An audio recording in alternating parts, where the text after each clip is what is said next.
Question number 63 करेंगे। On 31st March 2017 the balance sheet of Abhir and Divya who were sharing profits in the ratio of 3:1 was as follow.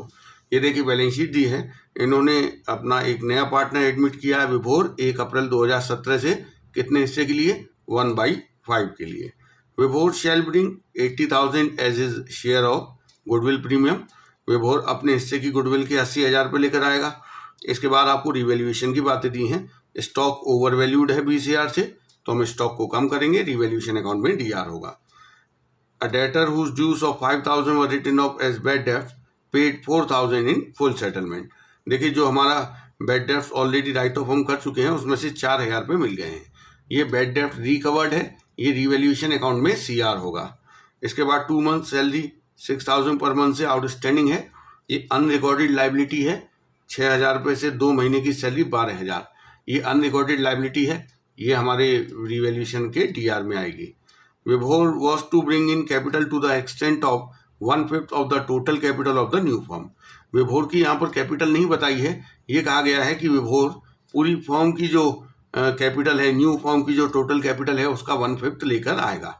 लेकिन new firm की total capital निकालने के लिए हमें old partners की after all adjustment capital चाहिए। तो पहले हम सारे एडजस्टमेंट कर लेंगे, वहाँ से फिर हम अभीर और दिव्या की आफ्टर ऑल एडजस्टमेंट कैपिटल निकालेंगे पीसीए में से, उसी के बेस पर विभोर कैपिटल लेकर आएगा।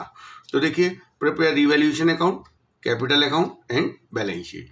तो शुरुआत करते हैं। देखिए आपको स्टेप पता है सारे। सबसे पहला स्टेप होता है calculate sacrificing and new ratio. तो देखिए सबसे पहला यही स्टेप है, calculate sacrificing and new ratio. तो पहले यही कर लेते हैं। देखिए 2 पार्टनर हैं अभीर और दिव्या, इनका ओल्ड रेशियो है 3 और 1। नया पार्टनर विभोर कितने हिस्से के लिए एडमिट हुआ है? 1/5 के लिए। देखिए विभोर को ये 1/5 किसने दिया है, किसने सेक्रीफाइस किया, इसकी कोई इन्फॉर्मेशन नहीं है। तो उस कंडीशन में सेक्रीफाइसिंग रेशियो वही होता है जो कि ओल्ड रेशियो होता है। तो अभीर और दिव्या का ओल्ड रेशियो क्या है? 3 और 1, यही इनका सेक्रीफाइसिंग रेशियो है। अब हम यहाँ से पता कर सकते हैं कि किसने कितना सेक्रीफाइस किया है।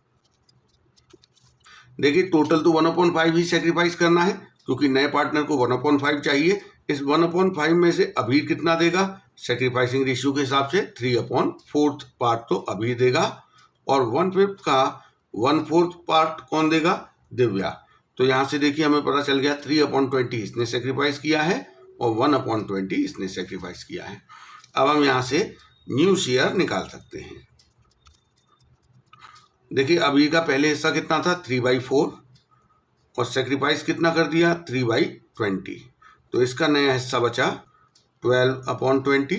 ऐसे ही दिव्या की बात करें, दिव्या का पहले हिस्सा कितना था? 1/4, सेक्रीफाइस कितना कर दिया? 1/20। तो अब इसका हिस्सा बचा 4/20। तो देखिए यहाँ से हमें ये पता चल गया कि ए और डी का मतलब अभीर और दिव्या का नया शेयर क्या है। अब हम यहाँ से न्यू रेशियो निकाल सकते हैं अभीर, दिव्या और विभोर का। 12/20, 4/20, और नया पार्टनर देखिए 1/5 के लिए। इस 5 को 20 बनाने के लिए 4 का मल्टीप्लाई करना पड़ेगा, तो ये हो जाएगा 4/20। तो यहाँ से इनका नया रेशियो आ गया 12, 4, 4। देखिए 4 से ये डिविजिबल है, तो 3, 1 और 1, ये इनका नया रेशियो आ गया 3:1:1। अब इसके बाद हमें क्या करना होता है? इसके बाद अगला स्टेप होता है cash brought by new partner for capital and premium for goodwill. तो देखिए यहाँ पर कैपिटल का तो अमाउंट हमें नहीं पता है कि नया पार्टनर कितना अमाउंट कैपिटल का लेकर आएगा, लेकिन गुडविल का तो पता है। गुडविल का वो कितना पैसा लेकर आया है? 80,000। इसको लाने की एंट्री क्या होती है? Cash account DR to premium for goodwill. इसी में जो नया पार्टनर कैपिटल का पैसा लेकर आएगा उसको भी सीआर कर दिया जाता है, लेकिन वो अभी हमें पता नहीं है। ये हम आगे जाके कैलकुलेट करेंगे जब पूरा पीसीए कंप्लीट हो जाएगा। तो प्रीमियम फॉर गुडविल का तो पता है 80,000। अब ये जो 80,000 प्रीमियम फॉर गुडविल का है, ये किसको दे दिया जाएगा? अभीर और दिव्या को, उनके सेक्रीफाइसिंग रेशियो में premium for goodwill account DR to Abhir's capital to Divya's capital. ये 80,000 किस रेशियो में दिया जाएगा? उनके सेक्रीफाइसिंग रेशियो में। और देखिए सेक्रीफाइसिंग रेशियो क्या है? 3 और 1। तो 60,000 रुपये इसको मिलेगा और 20,000 रुपये इसको। तो देखिए ये जो प्रीमियम फॉर गुडविल का पैसा है ये अभीर और दिव्या की कैपिटल अकाउंट में CR करना है, तो यहाँ CR कर देते हैं बाय प्रीमियम फॉर गुडविल 60,000 और 20,000। इसके बाद हमारा अगला स्टेप होता है adjustment of goodwill, right of existing goodwill. देखिए गुडविल एग्जिस्टिंग तो है ही नहीं बैलेंस शीट के एसेट साइड में, तो वो करने की जरूरत नहीं है। और new partner share of goodwill, new partner share of goodwill को हमने ऑलरेडी एडजस्ट कर लिया है। रिजर्व P&L और डेफर्ड एक्सपेंस का एडजस्टमेंट करना है, तो कर लेते हैं। देखिए कौन से रिजर्व P&L दिए हुए हैं। बैलेंस शीट के लायबिलिटी साइड में केवल एक जनरल रिजर्व दिखाई दे रहा है जो कि फ्री रिजर्व है, और इन्वेस्टमेंट फ्लक्चुएशन रिजर्व को इसके अगले स्टेप में हम एडजस्ट करते हैं। जनरल रिजर्व 1,20,000 है, इसे हम इन दोनों में डिस्ट्रीब्यूट कर देंगे। ये डिस्ट्रीब्यूट होता है ओल्ड रेशियो में, ओल्ड रेशियो है 3 और 1, तो इसके हिस्से में आएगा 90,000 और इसके हिस्से में आएगा 30,000। इसके बाद देखिए कोई और रिजर्व नहीं है, P&L डेफर्ड एक्सपेंस भी नहीं है। अगला स्टेप होता है IFR और WCR को एडजस्ट करना। देखिए WCR तो नहीं है, IFR है। कितना IFR है? 1 लाख रुपए। देखिए IFR को एडजस्ट करने से पहले हमें देखना पड़ेगा कि जो इन्वेस्टमेंट है उनकी मार्केट वैल्यू क्या है।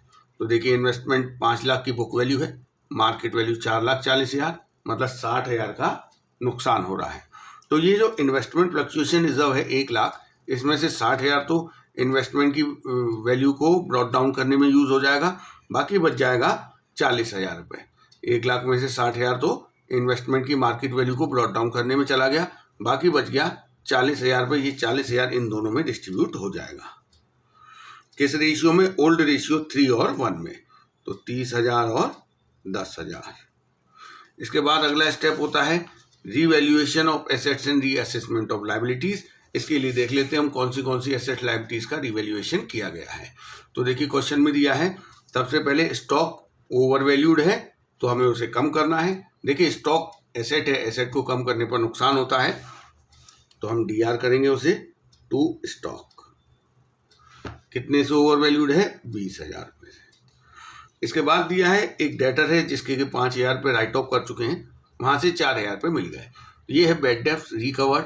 इसकी 2 एंट्री होती हैं, पहली होगी cash account DR to bad debts recovered, दूसरी एंट्री होगी bad debts recovered account DR to revaluation. Revaluation में से CR क्यों कर रहे हैं? क्योंकि ये एक तरीके से गेन है, हमारा डूबा हुआ पैसा हमें मिल गया है, तो ये आएगा बैड डेब्ट्स रिकवर्ड। और एक और बात, ये 4,000 कैश में भी ऐड होंगे क्योंकि कैश तो आ ही रहा है ना। इसके बाद 2 महीने की सैलरी आउटस्टैंडिंग है 6,000 रुपये पर मंथ से, तो 12,000 ये आउटस्टैंडिंग सैलरी है जो कि अनरिकॉर्डेड है। अब हम इसे बैलेंस शीट के लायबिलिटी साइड में रिकॉर्ड करेंगे, तो ये हमारे लिए एक नुकसान है, इसे हम रिवैल्यूएशन में DR करेंगे। आउटस्टैंडिंग सैलरी के नाम से कितनी आउटस्टैंडिंग है? 12,000 रुपये। तो देखिए रिवैल्यूएशन का काम कंप्लीट हो चुका है। अब हम रिवैल्यूएशन का देखते हैं, गेन आता है या लॉस आता है। 32,000 डेबिट है, 4,000 क्रेडिट है, तो 28,000 का डेबिट बैलेंस है जो कि लॉस है, और ये लॉस पार्टनर्स कैपिटल अकाउंट में ओल्ड पार्टनर्स में डिस्ट्रीब्यूट हो जाएगा उनके ओल्ड रेशियो 3 और 1 में।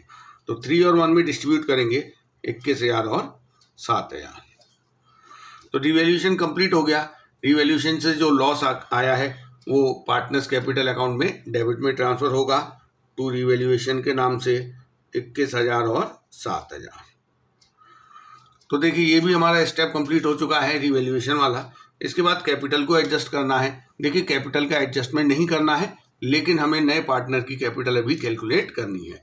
तो हम पहले बैलेंस, ये जो पार्टनर्स कैपिटल अकाउंट बनाए हैं इनका बैलेंस निकाल लेते हैं ओल्ड पार्टनर्स की कैपिटल का। तो देखिए अभीर की जो कैपिटल का बैलेंस आ रहा है वो आ रहा है 7,59,000 और इसका आ रहा है 4,53,000। तो ये PCA कंप्लीट हो चुका है। केवल एक ही चीज़ की कमी है कि जो नया पार्टनर कैपिटल लेकर आया है जो कि यहाँ पे बाय कैश के नाम से लिखा जाता है वो हमें अभी नहीं पता है। अब हम क्या करेंगे, इन दोनों की कैपिटल के बेस पर हम नए पार्टनर की कैपिटल को कैलकुलेट करेंगे। देखिए अभीर और दिव्या इन दोनों की टोटल कैपिटल कितनी है ये देख लेते हैं, 7,59,000 और 4,53,000। तो टोटल इन दोनों की कैपिटल है 12,12,000 रुपये। और देखिए जो नया रेशियो है 3, 1 और 1, तो इस रेशियो के हिसाब से देखें हम ए और डी का शेयर कितना है नई फर्म में। 3, 1 और 1 ये न्यू रेशियो है, इसमें ये अभीर और दिव्या का हिस्सा है, तो 3/5 अभीर का, 1/5 दिव्या का हिस्सा है। इसका मतलब इन दोनों का हिस्सा मिला के टोटल कितना है फॉर्म में 4/5। इसका मतलब ये जो कैपिटल है ए और डी की 12,12,000, ये फॉर्म की नई फॉर्म की टोटल कैपिटल के 4/5 हिस्से को रिप्रेजेंट कर रही है। तो इस बेस पर हम total capital of new form निकाल सकते हैं, क्योंकि 12,12,000 4/5 हिस्सा है टोटल कैपिटल का, नई फॉर्म की टोटल कैपिटल का। तो यहाँ से इंटू 5/4 करके हमें नई फॉर्म की टोटल कैपिटल मिल जाएगी 15,15,000। और जो नया पार्टनर है विभोर, वो नई फॉर्म की टोटल कैपिटल का कितना हिस्सा लेकर आएगा, जितने हिस्से के लिए वो आया है। तो देखिए कितने हिस्से के लिए आया है, 1/5 के लिए, तो 1/5 तो कितना लेकर आएगा ये 3,03,000। तो ये देखिए 3,03,000 हमें इसकी कैपिटल पता चल गई। तो हमारा पीसीए का पूरा काम कंप्लीट हो चुका है। अब हमें क्या बनाना है, बैलेंस शीट। तो देखिए बैलेंस शीट जो हम बनाएंगे वो हम पुरानी बैलेंस शीट देखते जाएंगे और उसमें जो भी चेंजेस हुए हैं एसेट्स और लायबिलिटीज में उन्हें कंसिडर करते हुए नई बैलेंस शीट बनाएंगे। तो देखिए पुरानी बैलेंस शीट में लायबिलिटी साइड में सबसे पहले क्या लिखा है, क्रेडिटर्स। अब क्रेडिटर्स में तो कोई रीअसेसमेंट हुआ नहीं है, तो ये एज इट इज आ जाएंगे। एम्प्लॉय प्रोविडेंट फंड में भी कोई रीअसेसमेंट नहीं हुआ है, तो ये भी एज इट इज आ जाएंगे। इसके बाद देखिए इन्वेस्टमेंट फ्लक्चुएशन रिजर्व पूरा का पूरा यूज हो गया। 60,000 इसको मार्केट वैल्यू तक लाने में खर्च हो गया और बाकी 40,000 पार्टनर्स में बट गया। इसके बाद जनरल रिजर्व पार्टनर्स में डिस्ट्रीब्यूट हो चुका है। इसके बाद कैपिटल अब हम नई वाली लिखेंगे। ये कैपिटल देखिए जो पीसीए से निकल के आई है वो लिखी जाएगी। टोटल कैपिटल है 15,15,000 रुपये। अब हम एसेट साइड की बात करते हैं। सबसे पहले कैश एट बैंक 1,40,000 है। देखिए जो कैश है 1,40,000, इसमें नए पार्टनर के द्वारा जो 3,03,000 कैपिटल लाई गई है वो प्लस करेंगे, प्लस जो 80,000 रुपये वो गुडविल के लेकर आया है वो प्लस करेंगे, प्लस जो बैड डेब्ट रिकवर्ड 4,000 रुपये मिला था वो प्लस करेंगे। तो टोटल कैश का बैलेंस आ गया 5,27,000। इसके बाद देखिए डेटर्स दिए हैं 6,50,000 के और पीबीडी 50,000 है। इसमें कोई चेंज नहीं हुआ है, तो ये एज इट इज आ जाएगा।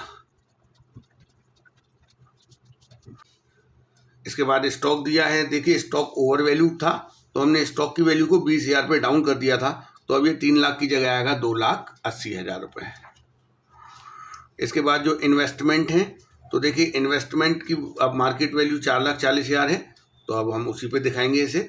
इसके अलावा देखिए हमने एक आउटस्टैंडिंग सैलरी के लिए 12,000 प्रोवाइड किया था, ये एक लायबिलिटी है, इसे हम बैलेंस शीट के लायबिलिटी साइड में दिखाएंगे। तो सारे ट्रीटमेंट हो चुके हैं। अब हम बैलेंस शीट की टोटलिंग करेंगे। तो बैलेंस शीट का टोटल आ रहा है 18,47,000। तो ये हो गया आपका क्वेश्चन नंबर 63। अब हम करेंगे क्वेश्चन नंबर 64। देखिए यहाँ ABC 3 पार्टनर्स हैं, इनका रेशियो है 3, 2 और 1। इनकी बैलेंस शीट दी है 31 मार्च 2023 की।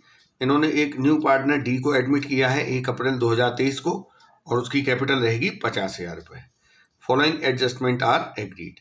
Out of the creditors 10,000 is due to D, it will be adjusted against his capital. तो देखिए जो क्रेडिटर्स हैं फॉर्म के 30,000 रुपये, उसमें से 10,000 रुपये डी को देने हैं। तो फिर जो डी को पार्टनर बना दिया है, तो डी की कैपिटल में ये 10,000 ट्रांसफर हो जाएंगे। जो डी है वो 50,000 कैपिटल के लाने वाला है, जिसमें से 10,000 का तो वो फॉर्म का क्रेडिटर है, तो वो 10,000 उसके कैपिटल अकाउंट में ट्रांसफर हो जाएंगे। बाकी 40,000 डी कैपिटल के नगद लेकर आएगा। एडवर्टीजमेंट एक्सपेंस है 1,200 रुपये, जो कि कैरी फॉरवर्ड करने एज प्रीपेड एक्सपेंस। तो देखिए प्रेजेंट में प्रीपेड एक्सपेंस एसेट साइड में नहीं दिखाई दे रहा है। इसका मतलब प्रीपेड नाम की अनरिकॉर्डेड एसेट है, जिसको अब हम रिकॉर्ड करेंगे। एसेट इंक्रीज होगी, ये फायदा है, रिवैल्यूएशन में सीआर होगा। Expense debited in the P&L account include 2,000 paid for B's personal expense. तो देखिए ये जो 2,000 रुपये बी का पर्सनल एक्सपेंस है, ये बी के कैपिटल अकाउंट में डीआर होना चाहिए था, लेकिन रॉन्गली ये P&L अकाउंट में डीआर हो चुका है। तो अब हम इसे रिवैल्यूएशन अकाउंट में सीआर कर देंगे, जिसको कि P&L एडजस्टमेंट अकाउंट भी कहते हैं। तो रिवैल्यूएशन अकाउंट में इसे सीआर कर देंगे और बी के कैपिटल अकाउंट में इसे डीआर कर देंगे, तो जो हमारी एरर हुई है वो रेक्टिफाई हो जाएगी। अब बिल ऑफ एक्सचेंज ऑफ 4000, एक 4000 रुपये का बिल ऑफ एक्सचेंज है जो हम बैंक से डिस्काउंट करवा चुके हैं, वो डिसऑनर हो गया है। जैसे ही बिल डिसऑनर होगा तो जो हमारा ड्रॉई है जिसने बिल एक्सेप्ट किया है वो हमारा डेटर बन जाएगा और बैंक को हमें पैसे देने पड़ेंगे। इसकी एंट्री होगी debtors account DR to bank account. इससे देखिए हमें कोई नुकसान नहीं होगा, क्योंकि 4000 रुपये से हमारा बैंक बैलेंस कम होगा क्योंकि हमें पेमेंट करना पड़ेगा। तो दूसरी तरफ 4000 रुपये से ही हमारे डेटर्स इंक्रीज हो जाएंगे। पीबीडी हमें बनाना है 5%, रिवैल्यूएशन के डीआर में आएगा, और रिवैल्यूएशन के एक्सपेंस हुए हैं 2100, ये भी रिवैल्यूएशन के डीआर में आएगा। लेकिन ये पे किसने किए हैं? ए ने पे किए हैं, तो रिवैल्यूएशन के डीआर में 2A's कैपिटल अकाउंट के नाम से हम इसे दिखाएंगे, जिससे कि ये 2100 रुपये ए के कैपिटल अकाउंट में क्रेडिट साइड में पोस्ट हो जाएंगे। तो चलिए करते हैं। देखिए ये वो सारे अकाउंटिंग ट्रीटमेंट हैं जो कि हमें at the time of admission of a partner करने होते हैं। सबसे पहला होता है सेक्रीफाइसिंग रेशियो और न्यू रेशियो निकालना। इस क्वेश्चन में ना तो हमें सेक्रीफाइसिंग रेशियो की जरूरत पड़ने वाली है और ना ही न्यू रेशियो की। इसके बाद नया पार्टनर जो कैश लेकर आता है कैपिटल का और प्रीमियम फॉर गुडविल का, उसकी हम एंट्री करते हैं। नया पार्टनर प्रीमियम फॉर गुडविल का कुछ भी लेकर नहीं आया है, क्योंकि फॉर्म की गुडविल की कोई वैल्यू यहाँ पर नहीं दी है। हाँ, कैपिटल के पैसे वो लेकर आया है, उसकी हम एंट्री कर देंगे। तो जब पार्टनर कैपिटल के पैसे लेकर आता है तो उसके कैपिटल अकाउंट में सीआर होता है, तो हम यहाँ लिख देंगे बाय कैश अकाउंट। लेकिन देखिए इसे लाने तो 50,000 है कैपिटल के, लेकिन ये लाया कितने हैं? 40,000 रुपये। क्यों 40,000 लाया है? क्योंकि 10,000 रुपये तो जो क्रेडिटर्स के हैं वो इसके कैपिटल अकाउंट में ऐड कर दिए गए। इससे क्रेडिटर्स कम हो जाएंगे और इसका कैपिटल 10,000 से आ गया, बढ़ गया। इसके बाद देखिए गुडविल के एडजस्टमेंट के लिए हमें एग्जिस्टिंग गुडविल को राइट ऑफ करना है। यहाँ पर एग्जिस्टिंग गुडविल बैलेंस शीट के एसेट साइड में नहीं है। नए पार्टनर के हिस्से की गुडविल, यहाँ पर फॉर्म की गुडविल का वैल्यूएशन नहीं किया गया है, तो इसे करने की कोई ज़रूरत नहीं है। इसके बाद रिजर्व, P&L और डेफर्ड एक्सपेंस का एडजस्टमेंट किया जाता है। तो देखिए यहाँ पर ना तो कोई रिजर्व है, ना P&L है, ना डेफर्ड एक्सपेंस दिया है यहाँ पर, तो इसके लिए कुछ नहीं करना। इसके बाद IFR WCR का ट्रीटमेंट करना होता है, तो यहाँ कोई IFR WCR नहीं है। इसके बाद एसेट लायबिलिटीज का रिवैल्यूएशन करना है, वो हम कर देते हैं। तो एक एक करके करते जाएंगे। जैसे सबसे पहले दिया है out of creditors 10,000 is due to D, it will be adjusted against his capital, वो तो हमने कर ही दिया। जो 10,000 रुपये क्रेडिटर्स के थे वो इसके कैपिटल अकाउंट में ट्रांसफर कर दिए हैं। इसके बाद कहा है एडवर्टीजमेंट एक्सपेंस के 1200 रुपये कैरी फॉरवर्ड करने हैं। तो ये देखिए ये रिवैल्यूएशन के सीआर में आएगा, क्योंकि ये अनरिकॉर्डेड एसेट है। प्रीपेड एक्सपेंस एसेट है और वो अनरिकॉर्डेड है, तो यहाँ दिखाएंगे बाय प्रीपेड एक्सपेंस।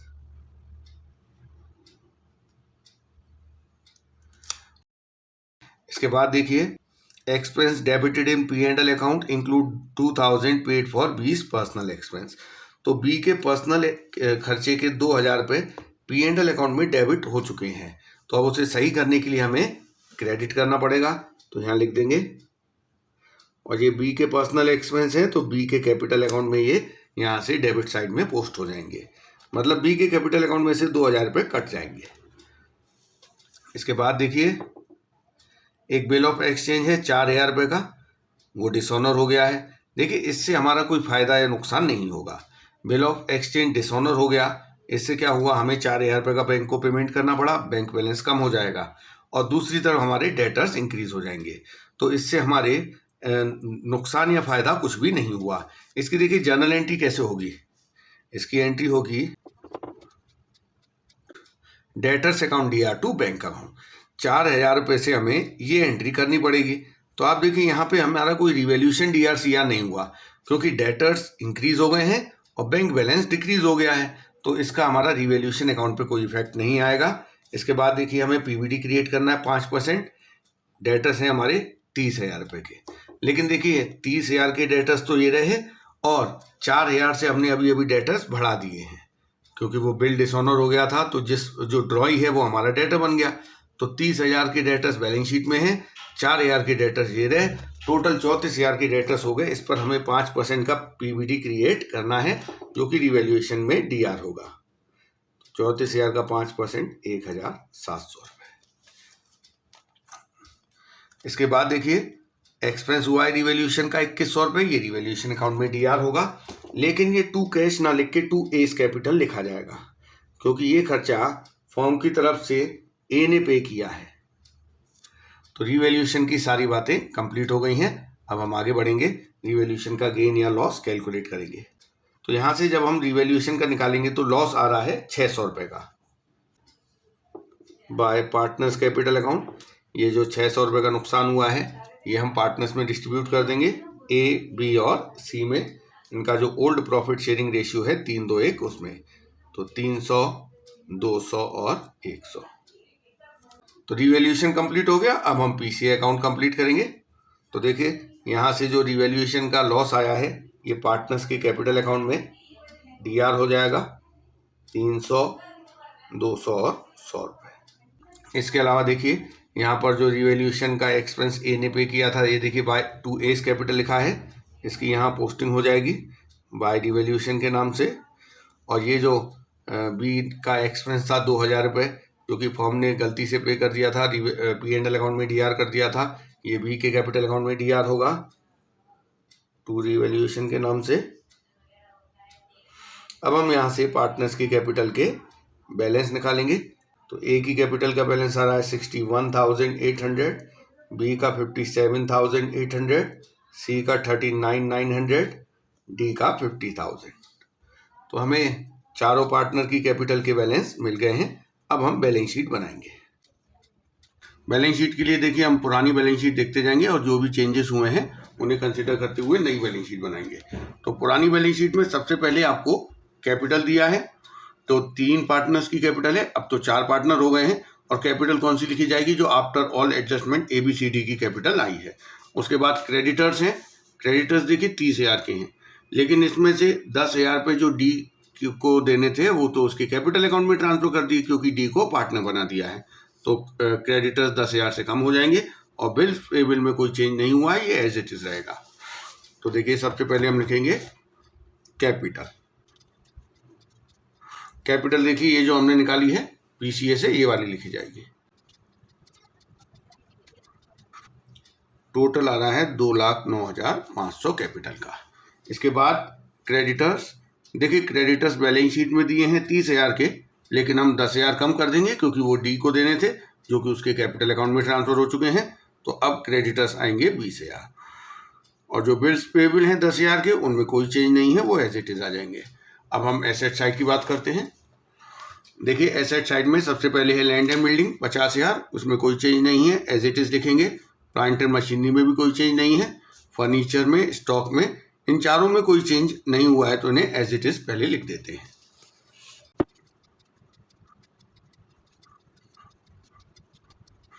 तो ये चारों चीजें आ गई। इसके बाद क्या है? इसके बाद देखिए ये दिए हैं डेटर्स, 30,000 के डेटर्स हैं। और देखिए डेटर्स में क्या क्या हुआ है। देखिए 30,000 के डेटर्स तो पहले से हैं, ओपनिंग बैलेंस है।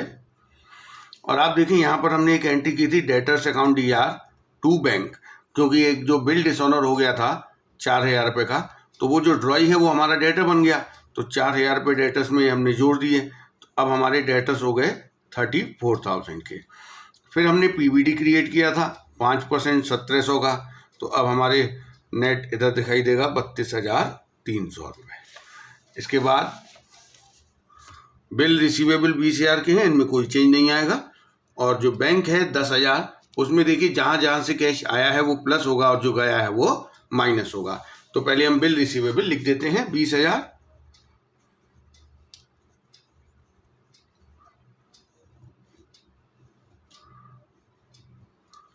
इसके बाद हम लिखेंगे कैश एंड बैंक, 10,000 का तो ओपनिंग बैलेंस है, प्लस देखिए जो नया पार्टनर आया वो 40,000 रुपये कैश लेकर आया है कैपिटल के लिए, तो ये 40,000 इसमें प्लस होंगे। गुडविल के तो वो लाया ही नहीं था। और ये देखिए हमने debtors account DR to bank किया था, जो बिल डिसऑनर हुआ था उसका हमें पेमेंट करना पड़ा, तो वो 4,000 माइनस हो जाएंगे। 46,000 के बैंक बैलेंस हो जाएगा। इसके बाद देखिए एक जो प्रीपेड एक्सपेंस 1,200 है, अनरिकॉर्डेड एसेट है, इसे हम रिकॉर्ड करेंगे 1,200 से। अब हम बैलेंस शीट की टोटलिंग करेंगे। देखिए इधर का टोटल आ रहा है 39,500 और इधर का भी 2,39,500। तो ये देखिए हमारा हो गया क्वेश्चन नंबर 64। नेक्स्ट वीडियो में हम क्वेश्चन नंबर 65 से शुरू करेंगे।